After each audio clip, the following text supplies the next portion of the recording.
Pronto, iniciou agora. Então, obrigado pela presença hoje, né, nesse desafio que é ler o livro de Levítico, um livro que a gente não encontra tanto material expositivo por conta do caráter mais técnico, mais denso dele. Anteriormente, em Gênesis, a gente viu o livro das origens, onde vimos a criação, queda e a promessa da formação do povo de Deus. Depois avançamos para Êxodo, onde vimos a libertação, Deus libertou o povo da escravidão e fez aliança com ele. E agora nós nos encontramos em Levítico, o livro da santidade. Esse livro ensina como o povo liberto deve viver diante de um Deus que é santo.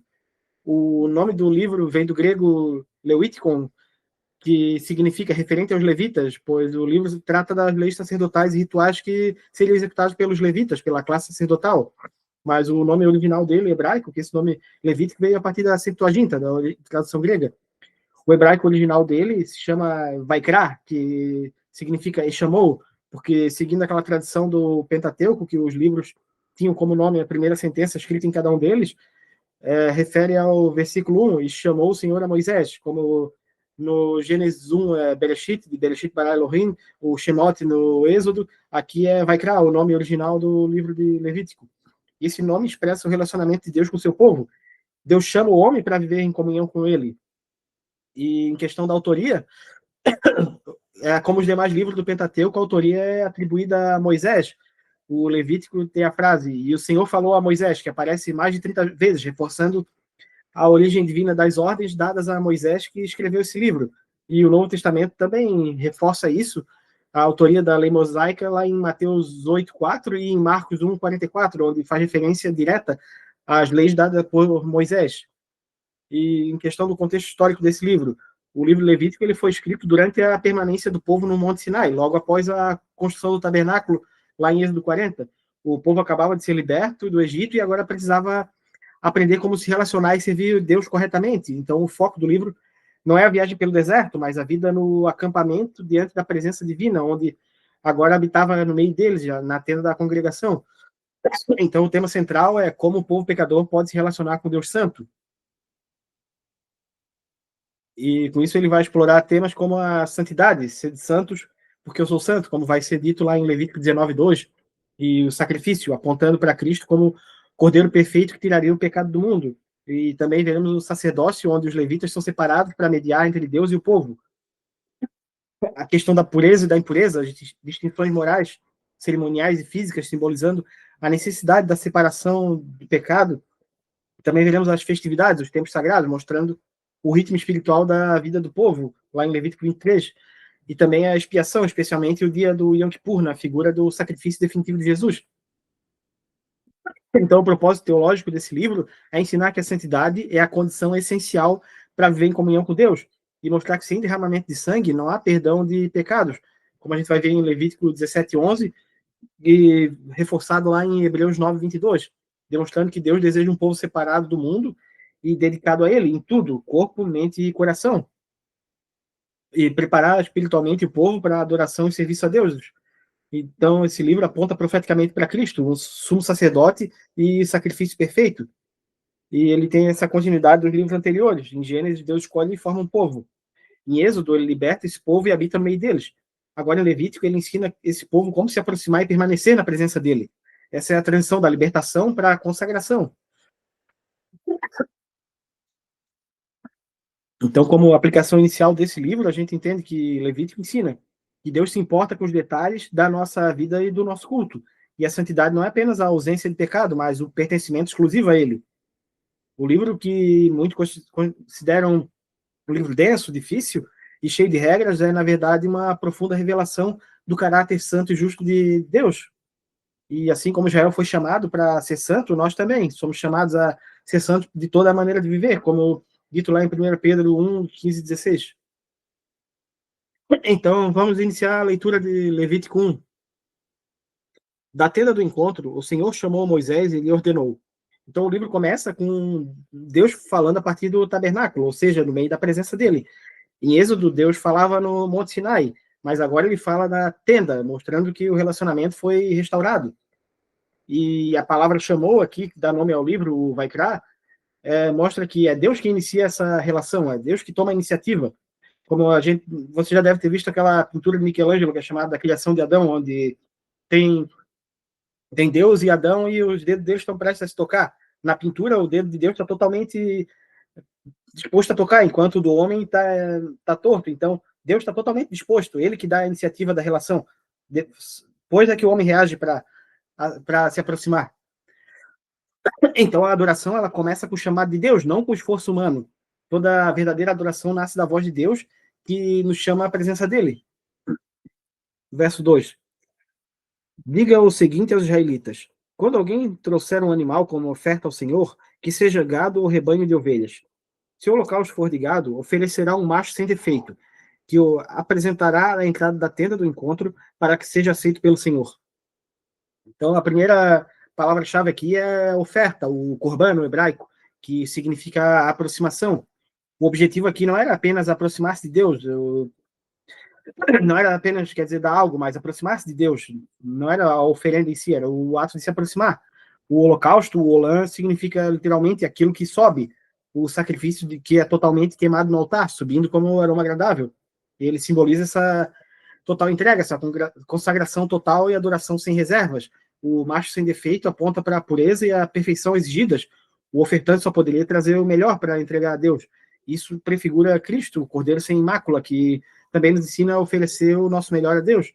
Então, a perfeição do sacrifício aponta para Jesus como o único sacrifício perfeito. Verso 4. E porá a mão sobre a cabeça do animal do holocausto para que seja aceito como propiciação do seu lugar. O gesto de pôr a mão na cabeça do animal significava a transferência simbólica da culpa e identificação. O animal se tornava um substituto do ofertante, morria no lugar dele. E aqui é a essência do evangelho do Antigo Testamento. O justo morre pelo injusto para nos levar a Deus, como dito lá em 1 Pedro 3,18, e mostra que o homem não pode se aproximar de Deus sem um mediador. E o sangue derramado é o preço, é o da expiação, o Kippur, o mesmo termo que aparece no dia da expiação. E assim como o ofertante se via substituído pelo Cordeiro, nós também somos substituídos por Cristo na cruz.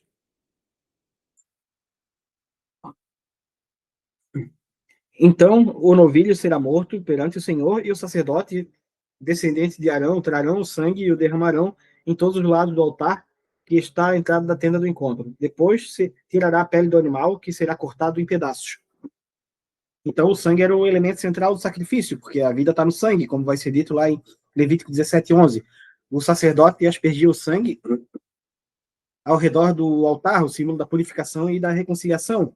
E o ato de esfolar, de tirar a pele do animal e cortar ele, mostra a entrega total. Nada era poupado. Deus não quer partes, ele quer o coração inteiro, quer uma entrega total no altar. E o sangue derramado fala desse preço da reconciliação. Sem sangue não há perdão. E Cristo foi, de fato, esfolado, ferido, esmagado completamente no holocausto perfeito para a humanidade. Então os descendentes do sacerdote Arão acenderão o fogo do altar e arrumarão a lenha sobre o fogo. Em seguida, arrumarão os pedaços, inclusive a cabeça e a gordura, sobre a lenha que está no fogo do altar. As vísceras e as pernas serão lavadas com água e o sacerdote queimará tudo isso no altar. É um holocausto, oferta preparada no fogo e aroma agradável ao Senhor. Então o fogo era aceso pelos sacerdotes, mas lá em Levítico 9:24 a gente vai ver que o fogo veio de Deus e nunca deveria se apagar. E esse fogo simboliza a presença e o zelo de Deus. O sacrifício de aroma agradável não era apenas o prazer físico de Deus, mas a aceitação espiritual. Ele se agrada da obediência, não apenas do rito. Como dito lá em 1 Samuel 15:22, obedecer é melhor que sacrificar. Então, lavar as entranhas e as pernas mostra que Deus requer pureza interior e exterior. Nada de impuro poderia ser colocado no altar. O fogo representa aqui o Espírito Santo também. Ele consome essa oferta e transforma em adoração. Se a oferta for no holocausto do rebanho, quer de cordeiros, quer de cabrito, oferecerá um macho sem defeito. O animal será morto do lado norte do altar, perante o Senhor. Os sacerdotes, descendentes de Arão, derramarão o sangue dos lados do altar. Então o animal será cortado em pedaços. O sacerdote arrumará os pedaços, inclusive a cabeça e a gordura, sobre a lenha que está no fogo do altar. As vísceras e as pernas serão lavadas com água. O sacerdote trará tudo isso como oferta e queimará no altar. É um holocausto, oferta preparada no fogo e aroma agradável ao Senhor. Então, assim como o gado, o rebanho menor, as ovelhas e as cabras também poderiam ser oferecidos. Era uma alternativa mais acessível em questão financeira. E Deus permite que cada pessoa adore segundo as suas possibilidades, dentro do seu limite. Mas o princípio permanece o mesmo, é um macho sem defeito e é totalmente queimado. A ovelha ela simboliza a mansidão e a submissão. Já a cabra, o sacrifício substitutivo, como a gente vai ver lá em Levítico 16, no dia da expiação. E ambas apontam para Cristo, como o Cordeiro de Deus, manso, inocente, humilde, que se entrega por nós, como a gente vai ver lá em Isaías 53:7 e em João 1:29. O sacrifício era feito no lado norte do altar, o lugar tradicional dos sacrifícios, e séculos depois, Cristo seria crucificado no norte de Jerusalém, cumprindo o que é apontado aqui como o sacrifício perfeito. Verso 14. Se a sua oferta ao Senhor for um holocausto de aves, traga uma rolinha ou um pombinho.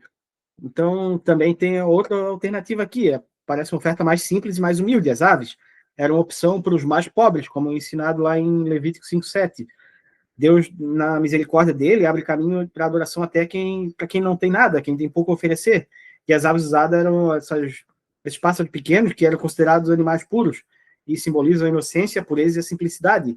O mesmo espírito que desceu sobre Jesus como pomba, lá em Mateus 3:16. Verso 15.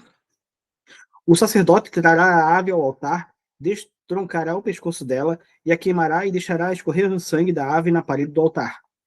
Então, nesse caso, o ofertante não derrama o sangue. O sacerdote fazia isso, mostrando que os pobres eram assistidos pelo sacerdote durante a adoração. Deus nunca exclui quem busca ele com sinceridade. E o sangue espremido contra o altar mostra que mesmo o menor sacrifício tinha valor expiatório para Deus. A redenção não depende do tamanho da oferta, mas do sangue derramado. Ele retirará o papo do seu conteúdo e o jogará no lado leste do altar, onde ficam as cinzas. Rasgará a ave pelas asas, sem dividi-la totalmente. Então o sacerdote queimará sobre a lenha acesa no altar. É um holocausto, oferta preparada no fogo e de aroma agradável ao Senhor. Então o sacerdote não dividia completamente a ave no meio, para que ela fosse oferecida como um todo. O mesmo princípio da entrega total. A mesma oferta, por mais simples, deveria ser completa e pura, independente do tamanho dela. Esse ato de tirar o papo do animal, o conteúdo do estômago, simboliza também a remoção da impureza antes da adoração, nada contaminado para subir no altar, como a gente viu anteriormente. E assim a gente encerra o capítulo 1, mostrando que Deus tornou o culto acessível a todos. O rico trazia o gado, o pastor trazia a ovelha e o pobre trazia os pássaros. Mas todos eles, em todos os casos, o princípio era o mesmo: a entrega total, a pureza e o sangue derramado. E tudo isso aponta para Cristo como o único e perfeito sacrifício que se ofereceu de forma completa, pura e voluntária para nos reconciliar a Deus. E temos algumas lições práticas também que aprendemos com esse capítulo. Deus aceita a adoração, não o tamanho da oferta, ele se agrada do adorador e não da oferta. Como a gente já viu lá, quando houve a questão de Caim e Abel, Deus se agradou primeiro da pessoa, depois da oferta dela, e a adoração verdadeira ela é total, tudo deve ser entregue no altar. A pureza também é essencial, o interior precisa ser lavado. E, por fim, Cristo é o nosso holocausto perfeito, o aroma suave que subiu aos céus. Tudo bem até aqui? Desculpa que eu tô meio gripado, tô brigando aqui com a garganta. Então vamos para o capítulo 2. O capítulo 2, ele fala sobre a oferta de cereais, ou em algumas traduções a oferta de manjares. Ela é diferente do holocausto, porque não envolve o sangue nem a morte de animais, mas expressa a gratidão e a dedicação e a comunhão com Deus. Enquanto o holocausto representava a entrega total e expiação, a oferta de manjares simboliza a adoração e a gratidão pela provisão. É o sacrifício dos que reconhecem que tudo que eles têm vem de Deus. Então vamos iniciar a leitura do capítulo 2. Quando alguém trouxer uma oferta de cereal ao Senhor, terá de ser da melhor farinha, sobre ela derramará óleo, colocará incenso e levará aos descendentes de Arão, os sacerdotes. Um deles apanhará um punhado da melhor farinha com óleo e com todo o seu incenso, e os queimará no altar como porção memorial. A oferta preparada no fogo e aroma agradável ao Senhor. O que restar da oferta de cereal pertence a Arão e seus descendentes. É a parte santíssima da oferta dedicada ao Senhor, preparada no fogo. Então, essa era a oferta dos manjares. O minchan, em hebraico, significa presente, tributo, dádiva voluntária, era uma oferta sem sangue, feita de farinha fina misturada com azeite e incenso, todos produtos comuns, mas santificados pela adoração. E cada um deles tem um significado. A farinha fina significando a pureza, a santidade, a perfeição, símbolo da vida de Cristo, sem falha e sem dureza. Já o azeite, ele representa o Espírito Santo, que dá sabor, unção e adoração. O óleo do Espírito, e o incenso é a oração e os louvores que sobem a Deus, como lá no Salmo 141, 2 e em Apocalipse 8, 3. Então, o sacerdote, ele queimava parte dessa oferta como um memorial diante de Deus, expressão da lembrança e gratidão, e o restante era dado ao sacerdote, mostrando que Deus compartilha das bênçãos dele com os que servem a ele diretamente ali na classe sacerdotal. Verso 4. Se onde vocês trouxeram uma oferta de cereal assada no forno, seja da melhor farinha, bolos feitos sem fermento, amassados com óleo, ou pães finos sem fermento e untados com óleo, se a sua oferta de cereal for preparada numa assadeira, seja da melhor farinha amassada com óleo ou sem fermento, divida-a em pedaços e derrame o óleo sobre ela. É uma oferta de cereal. Se a sua oferta de cereal for cozida numa panela, seja da melhor farinha com óleo. Então, a oferta poderia ser apresentada de várias formas: assada, cozida, frita, cada uma feita com farinha e azeite, mas sem fermento, mostrando que Deus valoriza a verdadeira adoração, contanto que o princípio da pureza e da consagração permaneça, não importa esse método aqui. E o fermento, ele é destacado aqui a ausência, representando o pecado e a corrupção, porque por isso ele deveria ser excluído, e a adoração não pode ter mistura, fingimento ou contaminação. E o azeite aparece em todas as versões, em todos os métodos, simbolizando que o Espírito Santo é que dá sabor e suaviza o fogo da prova. Mesmo assada, frita, a oferta mantém o mesmo ingrediente que é sagrado. Verso 8. Traga ao Senhor a oferta de cereal feita desses ingredientes e apresente-a ao sacerdote, que levará ao altar. Ele apanhará a porção memorial da oferta de cereal e a queimará no altar. É oferta preparada no fogo de aroma agradável ao Senhor. O restante da oferta de cereal pertence a Arão e seus descendentes, é parte santíssima das ofertas dedicadas ao Senhor, preparadas no fogo. Então, novamente, a gente vê o mesmo princípio. Uma das partes sobe para Deus e a outra alimenta os sacerdotes. Deus é honrado e o povo dele também é sustentado. Nenhuma oferta de cereal que vocês trouxerem ao Senhor será feita com fermento, pois vocês não queimarão fermento nem mel, como oferta preparada no fogo ao Senhor. Então, o fermento e o mel aqui são símbolos da corrupção. O culto a Deus deve ser puro e incorruptível, sem vaidade, sem emoção carnal ou intenção egoísta. Podem trazê-los como oferta dos primeiros frutos ao Senhor, mas não podem oferecê-los no altar como aroma agradável. Temperem com sal todas as ofertas de cereal. Não excluam as suas ofertas de cereal ou sal da aliança do seu Deus. Acrescentem sal a todas as ofertas. O sal, ele é o símbolo da aliança e da fidelidade. Na antiguidade, o sal era usado para conservar os alimentos e também era usado para selar pactos. O ato de comer sal era uma forma de selar um pacto com alguém, um compromisso eterno. E assim, o sal nas ofertas representa a pureza, a preservação e também a permanência. Jesus retomou esse símbolo ao dizer: vós sois sal da terra, lá em Mateus 5,13. E a adoração sem o sal é sem sabor, sem compromisso e sem fidelidade. Ela é vã, é vazia. Se você trouxer ao Senhor uma oferta de cereal dos primeiros frutos, ofereça grãos esmagados de cereal novo, tostados no fogo. Sobre ele derrame óleo e coloque incenso, é oferta de cereal. O sacerdote queimará a porção memorial do cereal esmagado e do óleo com todo o incenso como oferta ao Senhor, preparada no fogo. Então, as primícias aqui, elas representam a primeira parte da colheita consagrada a Deus. Antes de desfrutar do fruto do trabalho, da colheita, o adorador reconhecia que Deus é o dono do mundo e proveu isso para ele. Então, ele entregava a primeira parte como gratidão a Deus. Ela é uma oferta de gratidão antecipada. A adoração vem antes da bênção completa. Então, esse é o capítulo 2, as ofertas de manjares, que ensinam que o culto a Deus não é apenas feito de sangue e sacrifício, mas também de vida, gratidão e obediência.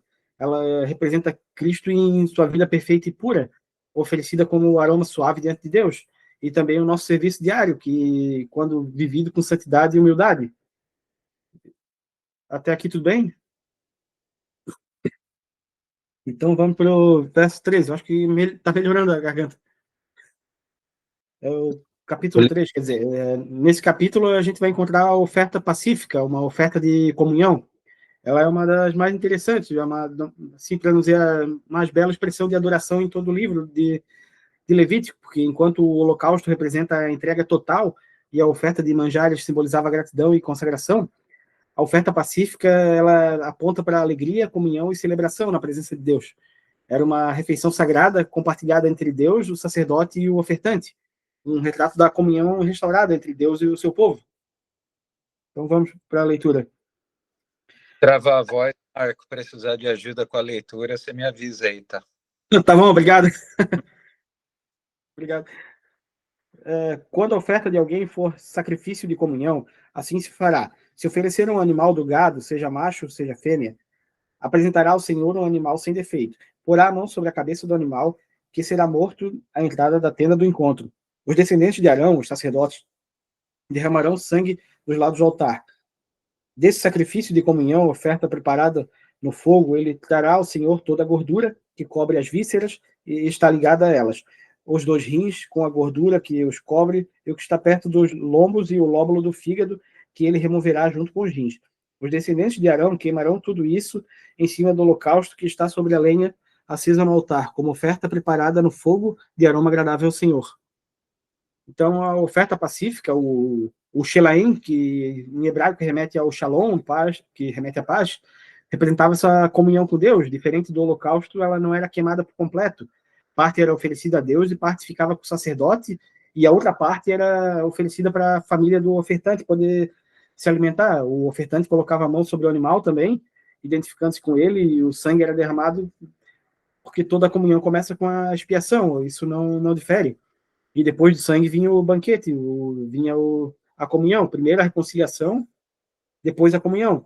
E a gordura, como a gente vê aqui, ela é o símbolo da energia e do vigor do corpo.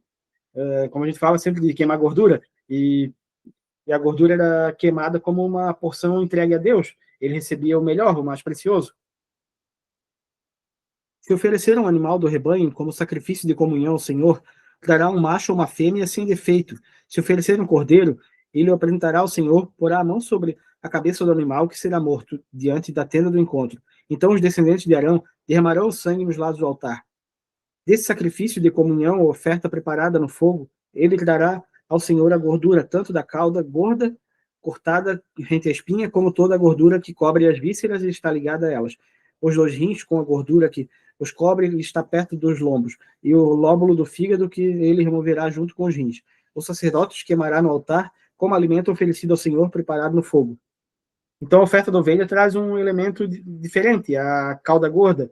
As ovelhas do Oriente elas tinham uma cauda grande e mais gordurosa, símbolo da abundância e da provisão, e oferecer ela significava entregar o melhor da prosperidade a Deus. Mais uma vez, o sangue é aspergido também ao redor do altar, lembrando que a comunhão é possível apenas mediante o sacrifício, e a gordura é queimada como aroma agradável a Deus, indicando a alegria dele em receber o amor do seu povo, a entrega do melhor. Verso 12.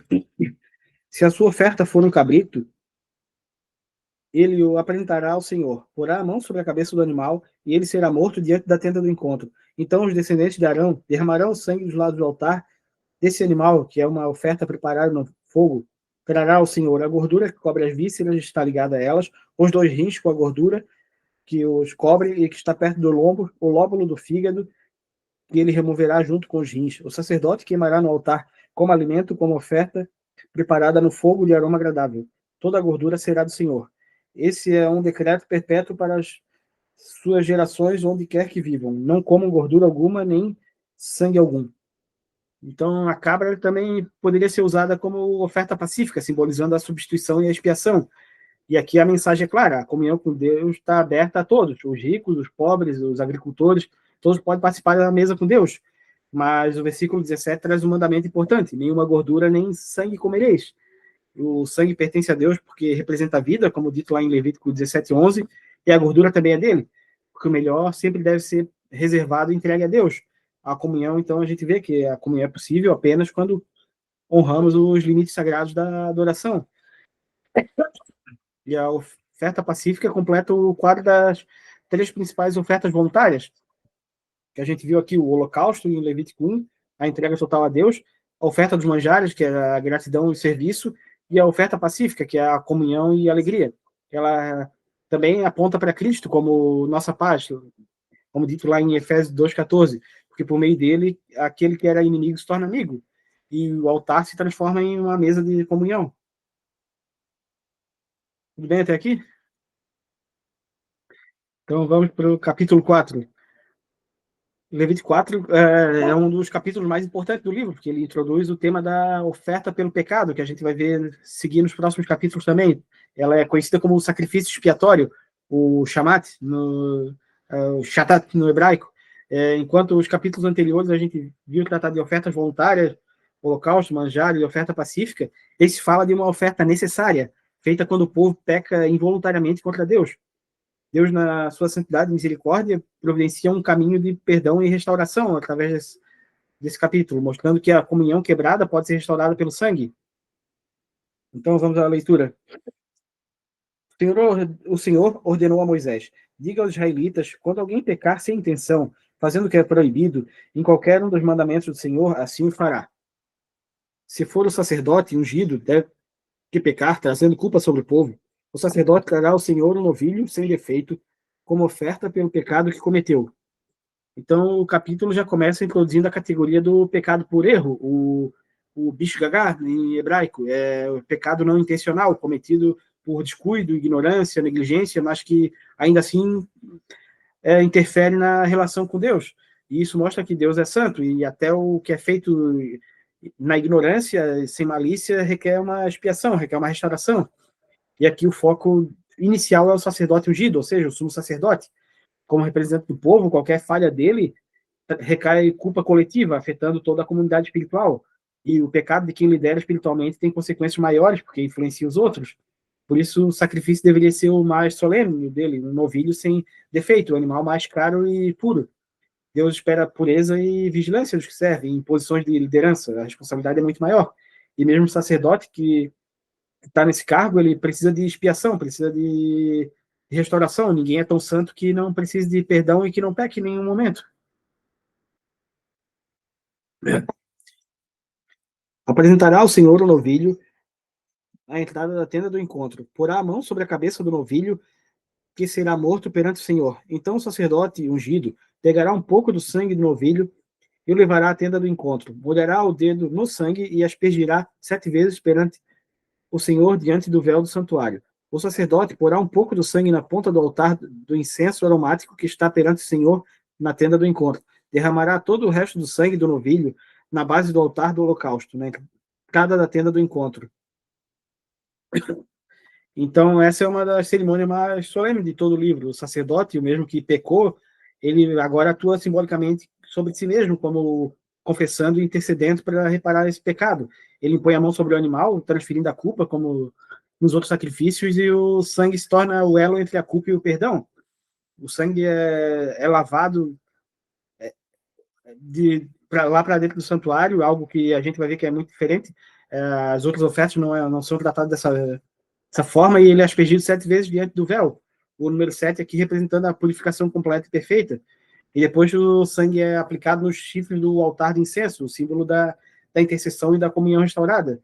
O restante do sangue a gente vê aqui que é derramado no pé do altar do holocausto, no pátio, indicando que a expiação tem um alcance interior e exterior, do lugar santo ao lugar público. Agora o verso 8.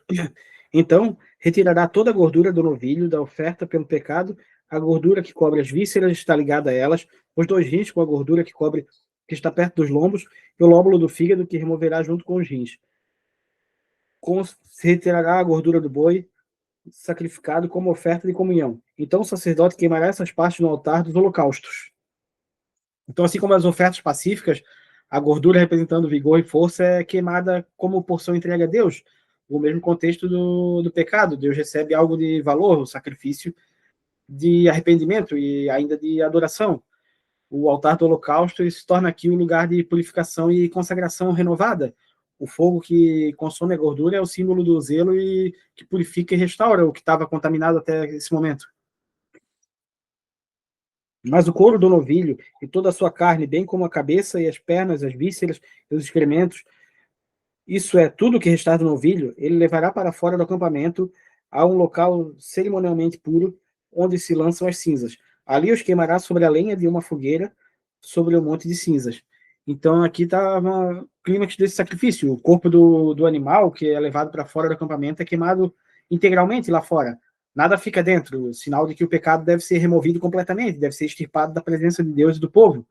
E esse ato ele também aponta para Cristo, o nosso Cordeiro, que foi crucificado fora das muralhas de Jerusalém, levando sobre si a culpa dos nossos pecados. Ele se tornou rejeitado para que a gente fosse aceito. Verso 13. Se for toda a comunidade de Israel que pecar sem intenção, fazendo o que é proibido em qualquer dos mandamentos do Senhor, ainda que não tenha consciência disso, a comunidade será culpada. Quando tiver consciência do pecado que cometeu, a comunidade trará um novilho como oferta pelo pecado e apresentará diante da tenda do encontro. Então aqui o texto trata o pecado nacional, coletivo, cometido por erro, por negligência, mas uma atitude real e grave. Talvez fosse uma prática tolerada, mas ignorada, uma atitude moral duvidosa, algo que feito sem perceber, mas que rompia essa comunhão da nação com Deus. Mas o importante é que quando o pecado é reconhecido, o povo deve agir imediatamente. A ignorância podia durar um tempo, mas a omissão diante da revelação do pecado ela é consciente. Então, um novilho sem defeito deveria ser oferecido. É o mesmo tipo de oferta usada pelo sumo sacerdote, mostrando que a culpa coletiva é tão séria quanto a culpa sacerdotal. Verso 15. As autoridades da comunidade porão as mãos sobre a cabeça do novilho perante o Senhor, e o novilho será morto perante o Senhor. Então, aqui os anciãos, os representantes do povo, vão pôr a mão sobre a cabeça do animal. E esse gesto vai simbolizar essa transferência da culpa também, da intercessão coletiva. A comunidade confessa através dos líderes dela. E Deus estabelece o princípio espiritual de que a liderança carrega a responsabilidade representativa. Os anciãos não podiam apenas observar os erros do povo, mas também deveriam assumir o peso da confissão em nome da congregação e também praticar esse ato de expiação do pecado. Então o sacerdote ungido levará um pouco do sangue do novilho para a tenda do encontro, molhará o dedo com sangue e aspergirá 7 vezes perante o Senhor diante do véu. Porá o sangue nas pontas do altar que está perante o Senhor na tenda do encontro. Ele derramará todo o restante do sangue na base do altar dos holocaustos, na entrada da tenda do encontro. Então o ritual repete o mesmo padrão da oferta pelo pecado do sumo sacerdote. O sangue é levado para dentro do santuário, aspergido 7 vezes diante do véu e aplicado no chifre do altar de incenso, mostrando que o pecado coletivo contamina também a comunhão espiritual do povo, alcançando o próprio culto, atrapalhando o culto, esse pecado coletivo. E somente o sangue poderia restaurar essa pureza da adoração. A repetição do número 7 aqui também reforça essa ideia da purificação completa e do perdão total. E o sangue no chifre do altar, ele representa como lugar de oração, indica que a comunhão e a intercessão do povo foram restauradas. Verso 19. Então retirará a gordura do animal e a queimará no altar, e fará com esse novilho como se faz com o novilho da oferta pelo pecado. Assim o sacerdote fará a propiciação por eles e serão perdoados. Depois levará o novilho para fora do acampamento e o queimará como queimou o primeiro. É oferta pelo pecado da comunidade.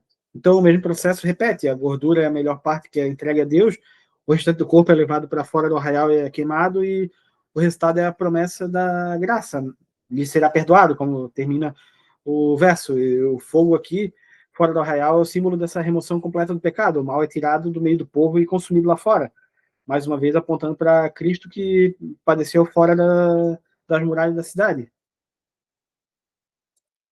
Quando for um líder que pecar sem intenção, fazendo o que é proibido em qualquer dos mandamentos, o Senhor, seu Deus, do Senhor, o seu Deus será culpado. Então, algumas versões aqui está traduzido como príncipe no lugar de líder. O termo príncipe, nazi, em hebraico, significa chefe, líder, magistrado, autoridade. Não se trata do título de nobreza, mas de quem governa, administra ou exerce uma liderança sobre os outros. Então, assim como o sacerdote e a congregação, o líder também pode pecar por erro ou ignorância, ou por omissão. Mas a culpa é grave, porque as ações dele afetam os liderados dele. Então, Deus, portanto, trata o pecado dele, da liderança, com a atenção especial. Quem tem autoridade tem mais responsabilidade. 23. Quando conscientizarem de seu pecado, o líder trará como oferta um bode sem defeito. Então, a palavra-chave aqui é logo que ele toma conhecimento desse pecado. O líder pode errar por ignorância, mas deve agir imediatamente quando for confrontado com a verdade. O atraso na confissão endurece o coração e prolonga o dano. A oferta é exigida de um bode sem defeito aqui, diferente do novilho usado pelo sacerdote e a congregação, indicando que, embora o pecado seja sério, o alcance dele é limitado, afeta os que estão sob a liderança dessa pessoa, não toda a nação. E o bode era o símbolo da substituição e da transferência da culpa, representando o preço do perdão. Porá a mão sobre a cabeça do bode, que será morto no local onde o holocausto é sacrificado perante o Senhor. Essa é a oferta pelo pecado. Então o sacerdote pegará com o dedo um pouco do sangue da oferta pelo pecado e porá na ponta do altar dos holocaustos e derramará o restante do sangue na base do altar. Então o líder põe a mão sobre o animal, no mesmo método, transferindo e reconhecendo a culpa, o gesto da confissão e da substituição. Em seguida, o animal é sacrificado no mesmo lugar que se degolava o do holocausto, mostrando que o perdão vem pelo altar e pela adoração. E o sangue é aplicado no chifre do altar do holocausto, não do altar do incenso, como nos casos anteriores. Tem essa diferença, mostrando que o pecado do líder afeta a esfera exterior, a conduta pública e as decisões visíveis dele. O chifre do altar representa um lugar de refúgio, como a gente vê lá em 1 Reis 1:50, quando o irmão de Salomão se prende ao chifre do altar para se refugiar. E assim também o sangue cobre os chifres, significando que o verdadeiro poder do refúgio está na expiação e não na posição. Queimará toda a gordura no altar, como queimou a gordura do sacrifício de comunhão. Assim o sacerdote fará propiciação pelo pecado do líder, e esse será perdoado. Então o ritual termina como todos, com a promessa do perdão. A gordura é a melhor parte queimada e oferecida a Deus, representando a devoção, e o texto sela com o perdão, e será perdoado. Essa frase é praticamente o refrão da graça do Levítico. Deus sempre oferece um perdão para quem confessa. Mesmo o líder que erra pode ser restaurado, desde que reconheça e confesse e seja humilde para admitir que errou e se repare diante de Deus. A autoridade que se arrepende ensina o povo a valorizar a santidade e a graça. Se for alguém da comunidade que pecar sem intenção, fazendo o que é proibido em qualquer dos mandamentos do Senhor, o seu Deus, será culpado. Quando conscientizarem do seu pecado, trará como oferta pelo pecado que cometeu uma cabra sem defeito. Então aqui o foco muda completamente, sai do âmbito do sacerdote, da congregação, do líder, e se volta para o indivíduo, para a pessoa comum, mostrando que a santidade de Deus alcança todas as camadas do povo, e cada pessoa ela é responsável pelos seus atos. Mais uma vez, aqui o texto destaca o pecado por erro, algo não intencional, algo sem culpa, mas que deve ser reparado, e o ofertante deveria trazer uma cabra sem defeito, mostrando que o perdão exige o melhor. E a expressão logo que o pecado for conhecido, ela é essencial, porque Deus não exige perfeição, mas resposta imediata ao arrependimento, ao pecado. Então, quando o Espírito revela o erro, é tempo de agir agora, não é para depois. Quando o Espírito Santo confronta que algo que a gente está fazendo errado, a hora de agir, de corrigir é agora, não é deixar para depois. Verso 29. Porá a mão sobre a cabeça do animal da oferta pelo pecado, que será morto no lugar dos holocaustos. Então o sacerdote pegará com o dedo um pouco do sangue e porá na ponta do altar do holocausto e derramará o restante do sangue na base do altar. Então o ofertante põe a mão sobre o animal também, transferindo a culpa e se identificando com ele. E aqui não há um mediador humano, é ele mesmo que reconhece o próprio pecado diante de Deus. O sacerdote então age como um instrumento de perdão, e o sangue é aplicado no chifre do altar do holocausto, o mesmo lugar onde o fogo consome as ofertas, o símbolo da purificação e da aceitação. E o restante é derramado na base do altar, lembrando que o perdão se fundamenta no sangue. Então retirará toda a gordura, como se retira a gordura do sacrifício de comunhão. O sacerdote a queimará no altar como aroma agradável ao Senhor. Assim o sacerdote fará propiciação por esse homem e ele será perdoado. Então, o mesmo da oferta pelo pecado termina com a oração aqui. Depois que o sangue é derramado, vem o aroma suave, o símbolo da restituição e do aceite do perdão na parte de Deus. E a gordura representa também a força e energia vital aqui, que era queimada como oferta exclusiva a Deus. E é como se o pecador dissesse: agora toda a minha força pertence a Deus. E aqui vem a frase mais interessante desse capítulo: será perdoado. As 3 palavras que resumem todo o propósito da expiação, a busca pelo perdão da parte de Deus. Verso 32. Se trouxer uma ovelha como oferta pelo pecado, terá de ser sem defeito. Porá a mão sobre a cabeça do animal, que será morto como oferta pelo pecado, no lugar onde o sacrifício é onde é sacrificado o holocausto. Então o sacerdote pegará com o dedo um pouco de sangue da oferta pelo pecado e o porá na ponta do altar do holocausto, e derramará o restante do sangue na base do altar. Retirará toda a gordura, como se retira a gordura do cordeiro de sacrifício de comunhão, e o sacerdote a queimará no altar, em cima das ofertas dedicadas ao Senhor, preparadas no fogo. Assim o sacerdote fará em favor do culpado a propiciação pelo pecado cometido, e ele será perdoado. Então aqui Deus oferece várias alternativas acessíveis. O ofertante pode trazer uma cabra, um cordeiro, mostrando que a misericórdia e a equidade de Deus todos têm acesso ao perdão, independente da condição social. E o ritual mesmo, a confissão, o sangue, a gordura, o fogo, o perdão, que o princípio da graça é o mesmo para todos, ela é universal. E o cordeiro também prefigura Cristo, o cordeiro de Deus que tirou o pecado do mundo, como dito lá em João 1:29. E a gente aprende com Levítico 4 que o pecado mesmo involuntário, ele ofende a santidade de Deus. Um pecado feito por inocência, por ignorância, e o sangue é o único meio de perdão, o símbolo da cruz de Cristo. E o líder, o povo e o sacerdote, todos precisam de expiação. A confissão restaura a comunhão. Deus perdoa o que é trazido à luz, o que é exposto a ele com sinceridade. E a gente entende, por fim, que Cristo é o verdadeiro sacrifício pelo pecado, que purifica completamente e reconcilia com Deus. Tudo certo até aqui? Então, finalizamos os 4 primeiros capítulos de Levítico. Tem parte que é muito repetitiva, tem parte que é mais técnica, mas tudo isso tem um significado muito importante. E antes de terminar, eu queria ler um trecho de Hebreus, capítulo 10, do 19 ao 22, para complementar o nosso estudo. Tendo, pois, irmãos, intrepidez para entrar no Santo dos Santos, pelo sangue de Jesus, pelo novo e vivo caminho que ele nos consagrou, pelo véu, isso é, pela sua carne, e tendo grande sacerdote sobre a casa de Deus, aproximemo-nos com sincero coração e plena certeza de fé, tendo o coração purificado de má consciência, e levando o corpo com água pura. Então, em Levítico, o sangue do sacrifício era o meio da expiação, um lembrete do preço do pecado. O salário do pecado é a morte. Mas em Cristo, o sangue não é apenas a cobertura do pecado, mas a remoção total, completa do pecado.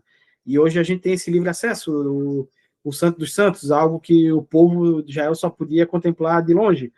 Os sacrifícios que a gente vê em Levítico eram repetidos continuamente, porque não se podia aperfeiçoar a consciência. Mas Jesus, o Cordeiro Perfeito, ele se ofereceu uma única vez e o véu se rasgou. Tudo que a gente vê em Levítico, o altar, a oferta, o fogo, o sangue aponta para a cruz. A cruz é o verdadeiro altar. O Cordeiro é o próprio Deus que se entregou por amor. E a mensagem final aqui ela é simples e profunda. O caminho está aberto, o acesso livre e a presença disponível. Amém? Amém. Obrigado, Então, Márcio.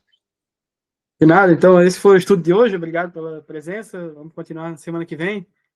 Esse desafio que é estudar a Bíblia inteira, de ponta a ponta. Vamos lá, valeu. Tchau, até semana que vem.